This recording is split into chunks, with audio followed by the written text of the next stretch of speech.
Hello guys, dito ako ngayon sa Esport Dental, no? Kasi meron akong check-up. Alam mo ba, yung mga receptionist dito, yung nasa front desk nila, ay puro Filipino ang no? So, ano natin, interviewin natin habang nag-antay tayo sa aking schedule, no? Mga Filipina, magagandang Filipina dito sa Calgary. Sila yung receptionist dito sa Esport Dental. Okay, kung gusto nyong bisitahin nila, mga very welcome sila guys. Paano ka naka-work dito sa bilang isang reception dito sa dental clinic? Refer by somebody. Meron bang kailangan bang mag-aral para bilang isang receptionist? I think pa-tsambahan lang yata, Mar, di ba, Mar? Depende sa... Depende po sa employer. Depende sa employer. Yeah. Kasi So- may mga employer na required nila na mag-aral. May Oo. mga employer naman na titignan nila kung ano yung experience mo, right? Oo. Like, Pero usually, preferably, yung may experience. Yung may experience. Doesn't matter kung nakatapos ka, hindi Exactly. ka nakatapos. So hindi kailangan na college graduate ang trabaho dito sa Calgary, as Canada, or hindi katulad sa atin na if you're working in a reception. Hindi. Masipag ka lang. Tapos, makikita na meron kang mga experience from the past, ay hindi ka yung questionin. experience ang very important. Yeah. Once makita nila, kasi usually pag nagbe-browse sila ng resume, makita Oo. nila na wala kang experience, parang most of the time. So, pero walang course na kailangan yun ang kukunin mo para makakuha ka ng Depende trabaho. yun kapag gusto mo assistant. Pero pag front desk naman, they don't require. Diba pag dental assistant is different story, right? Anong Kasi trabaho sa meron- dental? Sa dental assistant sila yung nag-a-assist sa Kailangan dentist. nilang may lisensya. Mm. Kasi walang lisensya pag reception, right part niya. You don't require license. Yeah. Okay, so ito maganda dito sa Canada, no? Kasi hindi kailangan ng mag-aral ka or college graduate ka. Hindi katulad sa Pilipinas na kung magtrabaho ka ng isang reception or front desk kahit sa hotel or sa clinic or kailangan kang merong course sa atin na parang medical secretary, something like that.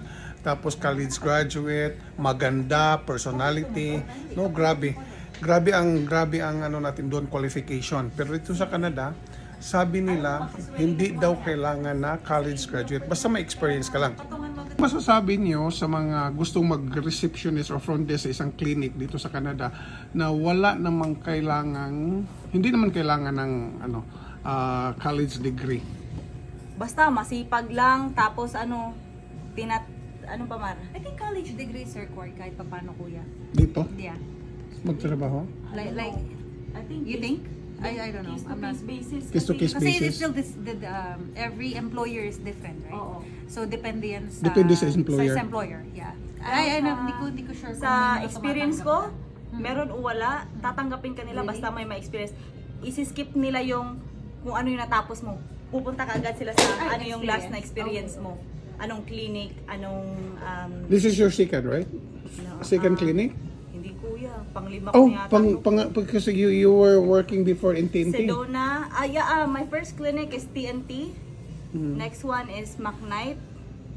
Basta, siguro pang that's 10 na to. dental, right? Dental lang No, pinag- Hindi, dental, medical. Ah, sa medical, okay. Dental. This is your first clinic? No, this is my second. Actually, third kasi nag-part-time din ako before. So, pang Maraming third. trabaho dito. Third.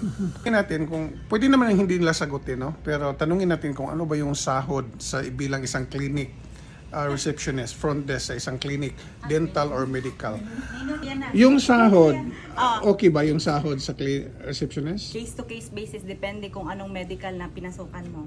Ophthalmologist, massage na opisina, dental. Ay, oo Sa nga, experience ko, nag-start ako nung 2011 ba yun or 2012 ng $11 per hour. Oh, yun ang minimum pa. Hindi. Mataas na ako sa minimum. Minimum nun is 10, 10. 10.60. Tapos 11 ako. Tapos tinaasan ako after I think 6 months or a month ng $1. So 12. Pero walang nag-offer ng minimum receptionist sa clinic. Wala yata. Above Usually minimum. at least $1 or $2 higher.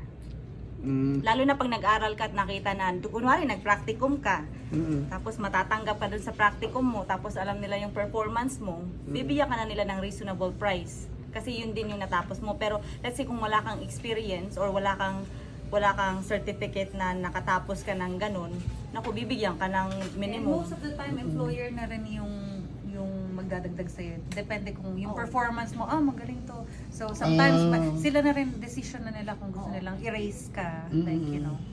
Yeah. Tingnan natin sila guys, paano kung hindi marunong mag-English?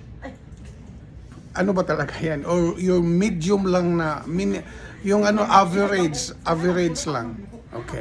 Pero usually pag ganitong trabaho na kailangan kang mag-interact sa mga pasyente, sometimes it needs a basic knowledge sa pag-English. Pero hindi fluent. Pag hindi ka fluent, minsan may miscommunication din.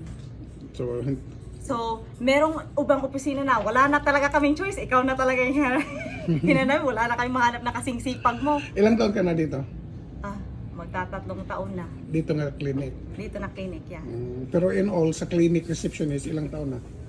Lahat-lahat. 2012, 13, 14, 15, 16, 17, 18, 19, 20, 21, 22, 23, 24. 12 years. Wow, 12 years. Yes, si Mara, matagal na din yan, di ba, Mar? Nakarating ko lang dito. Hindi, Nakarating ko lang ng 2017. Dumating ka? 2017 PR ako agad? dumating. PR ako.